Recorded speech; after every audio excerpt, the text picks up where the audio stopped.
Ooh,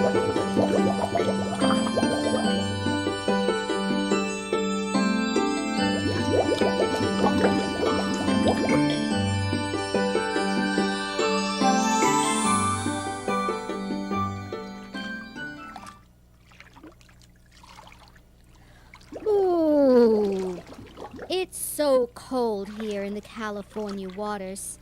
I wish we could go someplace warmer. Yeah, I know what you mean.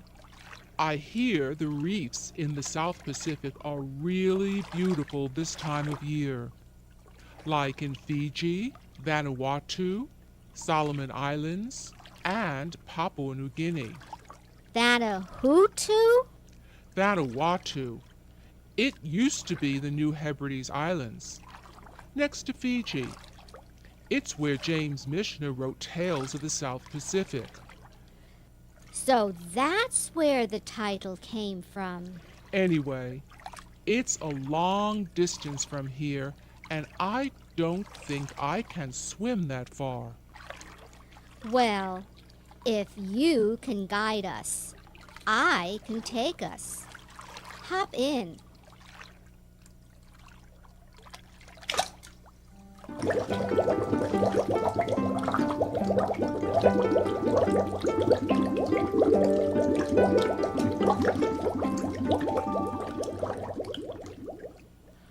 Uh-oh.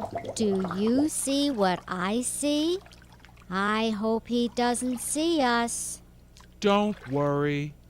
He seems kind of friendly, and he doesn't look very hungry. Anyway, here he comes. Hi. I've never seen you guys around here. Are you lost? Well, we've never been here before. We're from California on our way to Vanuatu. Vanuatu? It's an island country in the South Pacific where it's warm and beautiful. Do you know the way to the South Pacific? Not really, but it's somewhere over that way. I'll bet my advanced sensing system will help us navigate. Can I come along? You bet!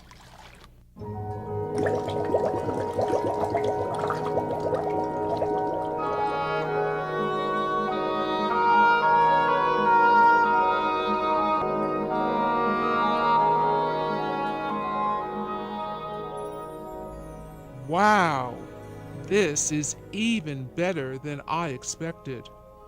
And the water is so warm. I hope I don't blow up too much. Look at all that color. It sure beats your basic blue. Yeah, and I'll bet they don't have to worry about El Nino and La Nina either. Welcome to Vanuatu, a tropical paradise whose name means the land that has always existed. It was here that James Michener wrote Tales of the South Pacific. We know. What's that? It sounds scary. That's the music from the traditional village dance. But don't worry, cannibalism ended here in 1965. Do you want to come and see the dancing? Sure.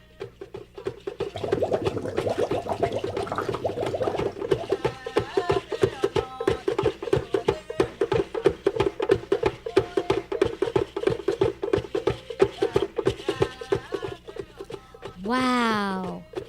I love seeing these traditional dances. Have these people been living here a long time? More than 3,000 years ago, people from New Guinea and the Solomon Islands populated Vanuatu by sea-going canoe. With more than 115 different languages, Vanuatu is recognized as one of the most culturally diverse countries in the world. Didn't bungee jumping originate here? Yes. During the months of April and May on the island of Pentecost, village men perform a death-defying leap from a 100-foot tower with a vine tied to their feet. This remarkable festival celebrating the yam crop is an age-old ceremony. It is estimated that through imported diseases brought to the country by missionaries and traders, the population dropped from approximately 1 million in 1800 to 45,000 in 1935. Today, the population is about 146,000.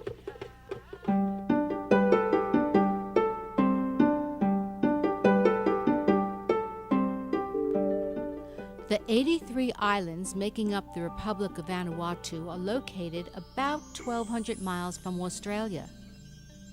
First discovered in 1605 by the Spanish explorer Captain Pedro Ferdinand de Quiros, he named them Espiritu Santo. Gee, thanks for the info. I'd better be getting back to the water now.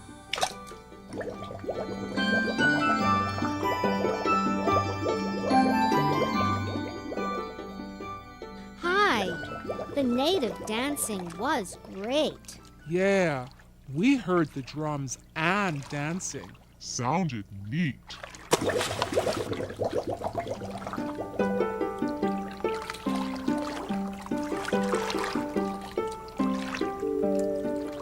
Wow, neat. I've never seen an octopus before. I hear that they can change color to blend in with their surrounding. Yeah, I read that they have cells in their skin containing 3 bags of color, which become activated by their eyes. When threatened, the octopus can release a cloud of purple-black ink to confuse the enemy. The ink, however, is toxic to the octopus, who must escape the area of its release. They are also very smart, learning to solve problems by trial and error and experience.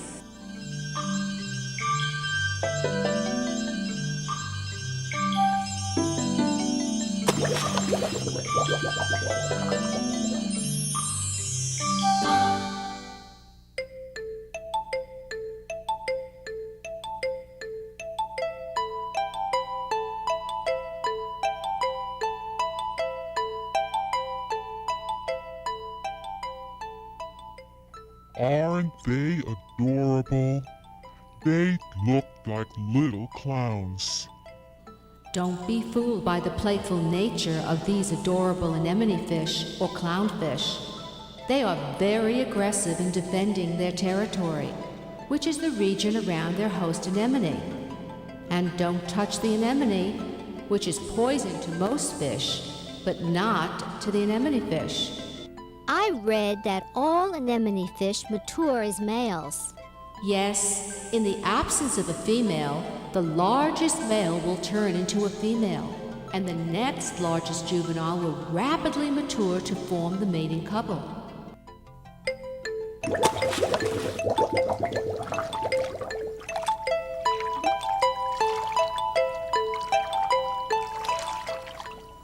What are we looking for? Over there, see that tiny shrimp hopping about in the anemone? It's only 1 inch long and almost transparent. It's called an anemone shrimp. No kidding. Gee, look at those weird eyes. I'll bet these shrimp hide in the anemone so that fish don't eat them. Are you guys getting hungry? Only fooling. And look at that tiny porcelain crab, also living in the anemone for protection. I think we scared him out of his home. Let's go find some other interesting critters.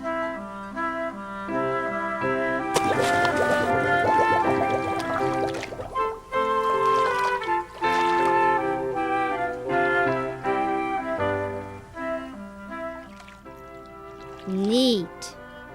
This little fish standing guard in front of the hole is a goby. He lives with the shrimp. who does all the construction and maintenance work.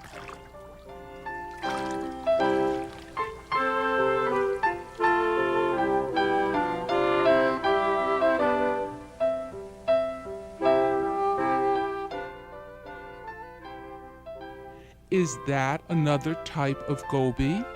No, that's a blenny. And is this guy also a blenny? No, this beautiful fish hopping about is a twin-spotted goby.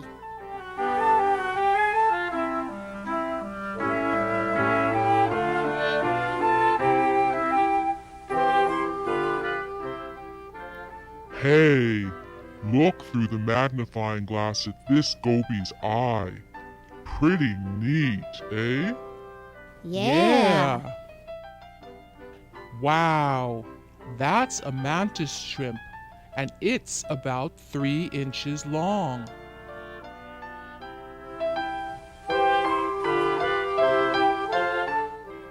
Look here.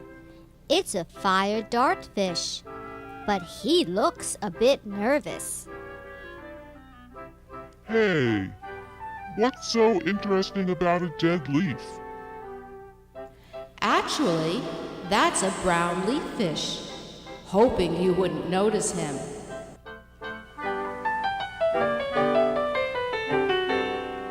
And that is a fairly rare nudibranch, but I don't know his name.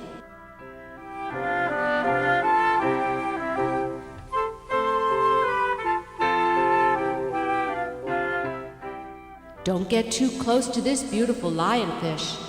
He's very friendly, but his tentacles are poisonous. I know this one. It's a white-mouthed moray eel. Very good.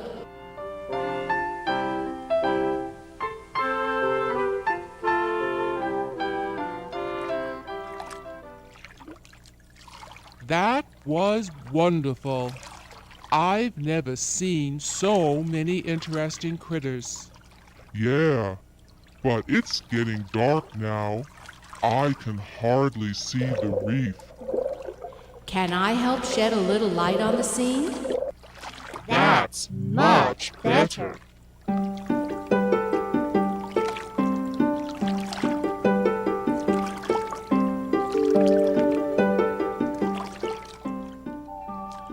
Hey, look over here at the hermit crabs. They carry around abandoned snail shells for protection.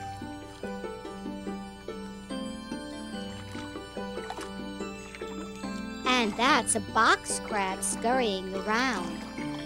He tucks himself under the sand, with only his eyes exposed so that predators can't see him.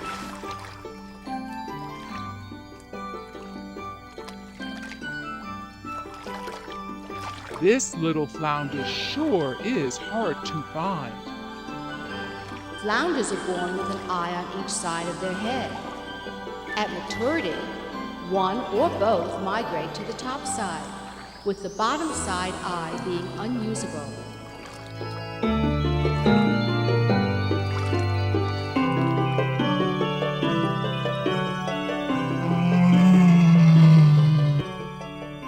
I'm tired. See you in the morning.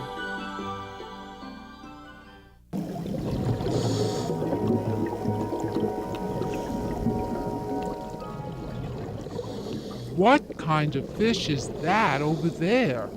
That's not a fish. It's a person imitating a fish. It's called a diver, and I see them all the time in Monterey. Divers come from all over the world to see these beautiful reefs. But most come to explore the wreck of the SS Calvin Coolidge, a luxury liner that was commissioned as a troop carrier during World War II.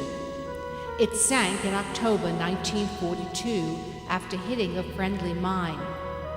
Being close to shore, the captain ran it aground, saving almost all of the 5,000 men on board.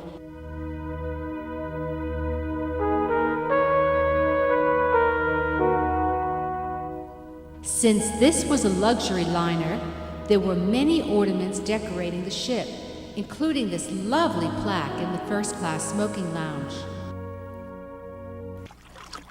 Dubbed the Lady, divers are returning the renovated plaque to its original home in the sea. Videographers Stan Waterman and Rob Barrell documented this historic moment in April 2000.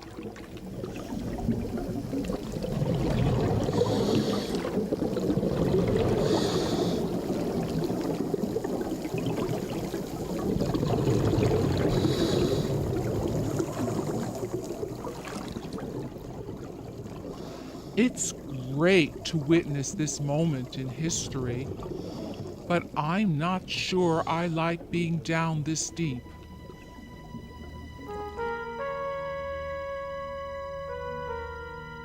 Inside, remnants of war still litter the decks. The new Hebrides Islands was the main Allied staging area for the Battle of the South Pacific.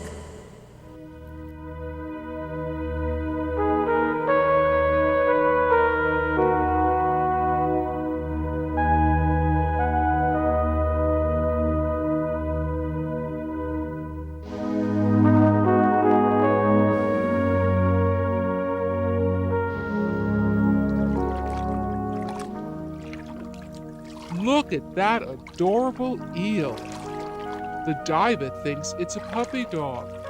I hope he doesn't bite her.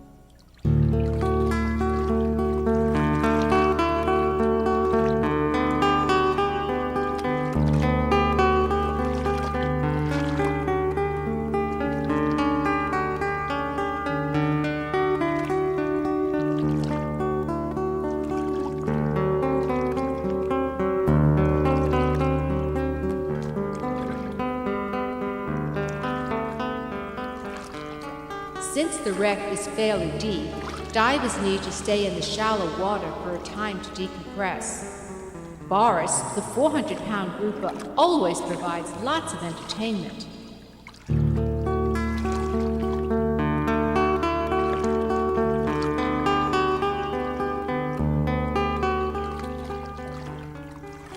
Look at those brave wrasses giving Boris a cleaning. Watching them makes me itchy. That lucky eel is being fed by the divers. I'm really getting hungry now.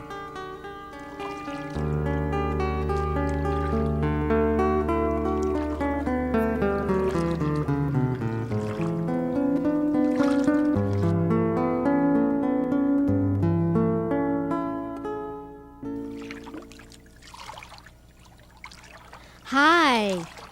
How about posing for a picture before we head back to California? I also want to show you a few photos I took while we were here. Okay. Say algae.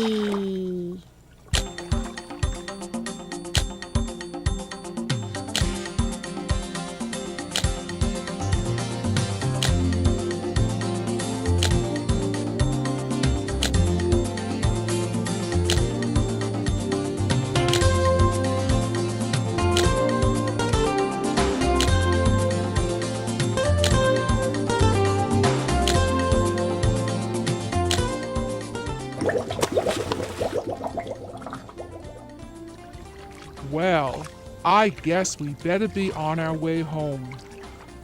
You guys go. I'm staying here with my new friend. Come see me on your next visit to the South Pacific.